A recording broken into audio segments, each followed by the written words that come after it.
What is up, my friends and fellow BusyBees? So, here's a little something about me. I absolutely love scrolling on TikTok, and I probably do it like way more than I should. A lot of time spent on that app. But one of the great things is that you can learn so many new things in such a short amount of time on TikTok, so long as you've trained your algorithm to not show you the bullshit. And I've learned so many new things since I got on there back around like 2020, maybe early 2020, I don't know. And one of my guilty pleasure style of videos is the life hack videos. Cleaning life hacks, cooking life hacks, fashion life hacks, organization life hacks, home decor tips, the list goes on and on. And then it kind of makes you feel like your time hasn't been a total waste since you've been scrolling because you're actually learning some pretty useful shit, you know? It's perfect.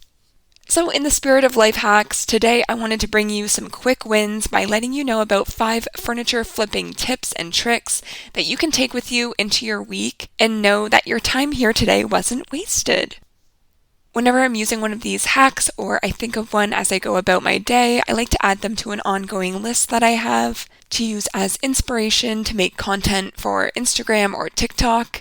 And I thought bringing some of them to you here on the podcast would be a good idea, where I can provide a little more context and describe them more in depth. Thought it would be fun.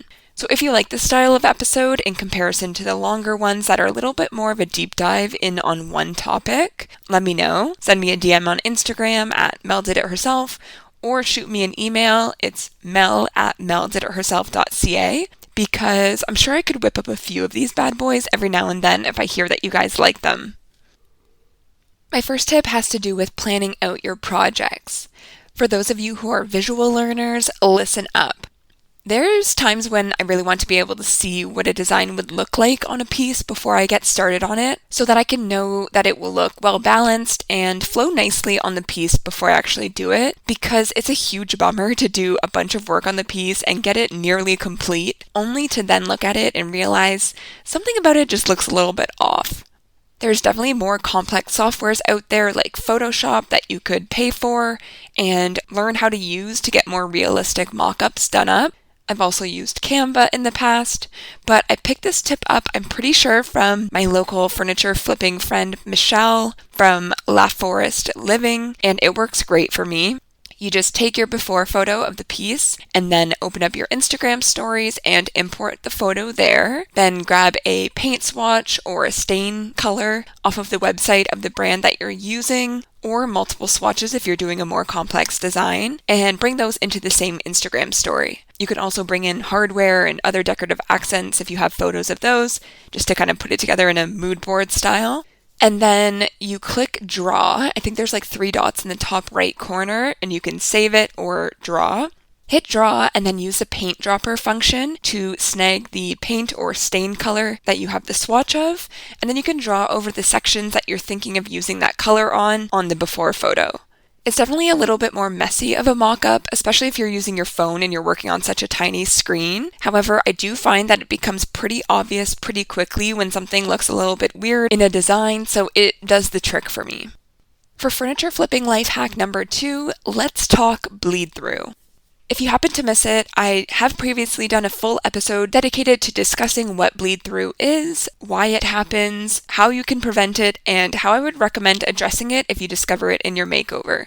So if you'd like to go back and check that out for a more detailed run-through, that was episode 35. However, I did fail to mention this handy tip in that episode, which is a sneaky way to deal with super pesky bleed through on a piece.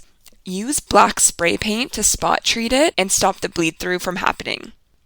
Now, I probably wouldn't recommend this in lieu of priming your entire piece, and maybe not if you're planning on painting the piece a really stark white, just because it would probably take quite a few layers of primer and paint following the spray paint to mask that spot to make it look flawless and even across the piece.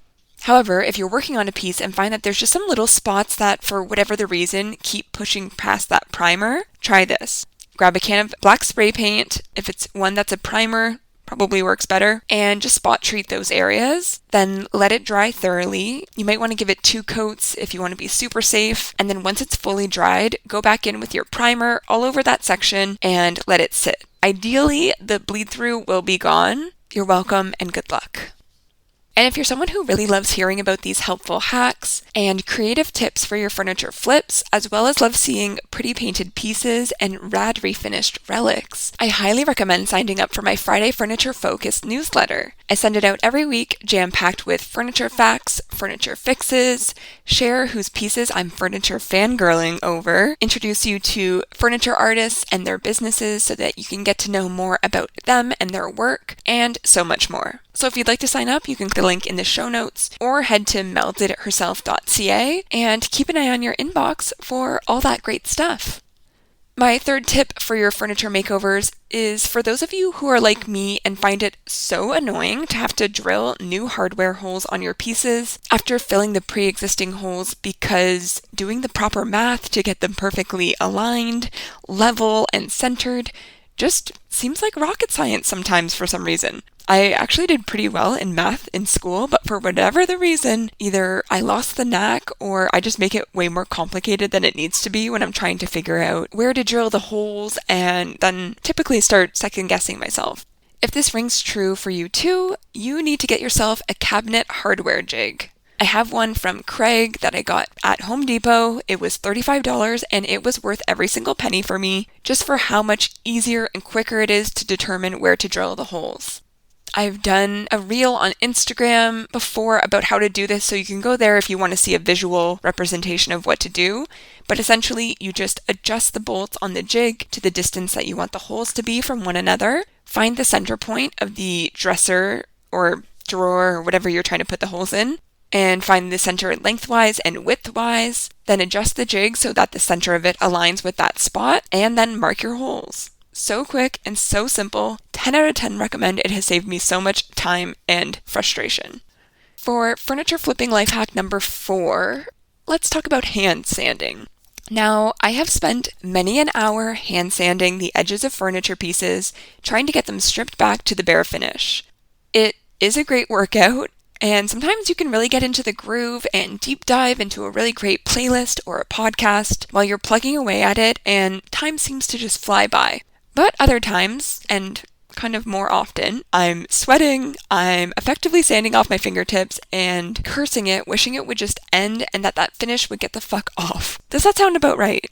Well, you can officially save your fingerprints and save your agony, because I have found a product that helps to get all of those curved edges off quickly and easily. There's definitely an option to use a foam pad on an electric sander, which is something that I do with the ones that I get from Surf Prep Sanding. Or what I have been using recently that really speeds up the process to get most of the finish off before I finish it off with those foam pads, or even just hand sanding lightly, is my contour scraper set that I picked up. It has 6 interchangeable blades, or I guess 3 blades that are double-sided with different edges, so you can fit it to so many different shapes and sizes of edges and little intricate details, whether they're concave, convex, short, long, flat, you name it. Super handy to be able to just scrape the finish off and then be able to quickly finish it off on the surface with sanding it, so it just gives you a really great surface to stain or add whatever finish that you have planned. I will link the one that I use in the show notes if anyone is interested in checking it out. It's not something that I've heard people talk about as often. I hear people talking about the carbide scrapers in general for like bigger finishes, but this is great for the details. The 5th furniture makeover hack I have is for those wood furniture pieces that you pick up that are actually in pretty great condition for how old they are, but they're just looking a little bit dull and worn, and perhaps there's some light surface level scratches on it. Instead of having to completely strip or scrape or sand the piece down and then stain it and apply a finish to it, which sounds pretty quick and painless, but as you can probably imagine, can take days to accomplish, you can try out a product from Howard's called Restore-A-Finish. I talked about this on my social media before, but it's just such a handy product. I love it so much. You just apply it to the existing finish. I use a shop towel to apply it, and it penetrates and restores the finish, making it look moisturized, removing any of those scuffs and surface marks, and it makes it essentially look good as new. If you have deeper scratches, it obviously isn't magic, so you'll have to address those. But for pieces that are just looking for a little oomph, it is pretty amazing for how quick and easy it is. Now, you might want to do some research, especially if you're working on an antique, because if you want to eventually refinish that piece again, basically the dye that it uses can kind of seep into those scratches or crevices and make that annoying when you go to refinish it eventually. So do some research on it before you use it, but if it's just a piece that you're trying to give it a little zhuzhing, I found it to be really effective. Also, if you have pieces that maybe there's damage on the top or on some of the drawers or something, and so you're going to repair and paint those, but the rest you want to leave wood and it looks great as is, that might be a great option to just add the Restore Finish onto that wood, give it some new life, and then you don't have to do the full refinishing of that piece if you're looking for a quick flip. Howard's Restore Finish comes in 9 colors and finishes. They have neutral, maple pine, golden oak, cherry, walnut, mahogany, dark walnut, dark oak, and ebony brown. So it's really easy to find one that closely matches the finish that you're trying to restore. Such a great, easy hack to have in your tool belt. 2 thumbs up for Howard's Restore Finish. And something you may not know about me, I love little motivational messages. They get me fired up. I keep a running list of ones that are catchy and speak to me in the Notes app on my phone, and I end every podcast episode with one that I've noted down over the years because I want you to leave our time here each week feeling inspired, motivated, and ready to take on whatever comes your way this week. So this week's Mel's motivational message is, don't be afraid to be seen trying. I know for me personally, and especially in this business and the reach and the success that I've had in it, the only time that big things have happened or I've had big progressions is when I've tried out something that I wasn't really comfortable with, that the thought of made me want to kind of like projectile vomit a little bit. And I pushed myself past that point and was like, you know what? I don't feel like I'm ready for this, but I'm going to try it anyways. I forced myself to not be afraid to be seen trying, and once you do it that first time, whatever the thing is, it gets so much more comfortable the next time that you tackle that thing. So it really is the most effective way to develop and grow, in my opinion.